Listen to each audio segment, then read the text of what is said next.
Welcome to the Rustic Garden. Today I want to showcase the Matina tomato. I'm growing over 40 varieties of tomatoes this year, and I want to get to about 30 of them so you can see what they look like.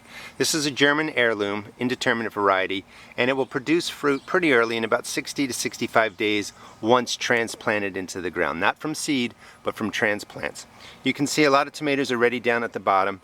One of the things I like about this tomato plant is that it really didn't have leaves that yellowed out. Oh, you can see a little leaf spot right there. It didn't really have leaves that yellowed out when the heat came. So it's July 12th here. It's been getting up into 95-degree temperatures with a 100 heat index. We're actually going to get a cool spell now. But you can see up top, it's still setting fruit, which is really, really important. Sometimes different varieties of plants won't produce fruit when it gets to a certain temperature, and it varies from plant to plant. This one is setting fruit. The tomatoes are set into books to get to about 3 inches. These aren't quite 3 inches, and maybe 1.5 inches to 2 inches, and it also says they might get to 4 to 6 ounces. I think it's on a little bit of the lower side for size and weight. So maybe they get 2 to 3 inches and 3 to 5 ounces. The tomato, I tasted it. It has a nice tomato taste to it, which I describe as it's got some of the tomato acidity, a little bit of tartness, and some sweetness. It doesn't taste watery. I really enjoy it, and I'm going to grow this next year. And again, that's what it looks like sliced.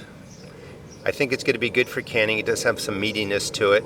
It'll be great in salads and really whatever you want to use it for. And it's the Matina, German heirloom, indeterminate, 60 to 65 days from transplant. It's a potato leaf.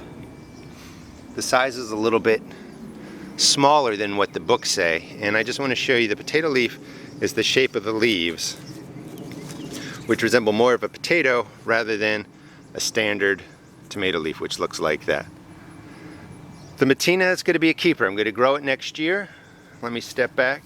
It's over 6 feet tall. It was put in probably in the beginning of May, but it's doing really, really well here on Maryland Zone 7 on the East Coast. Hope you enjoyed the video, and this gives you a little bit of idea what the Matina tomato looks like, its growing habits, and whether or not you may try it in your garden. Please check out my blog at www.therusticgarden.blogspot.com and also check out my YouTube videos. Thanks.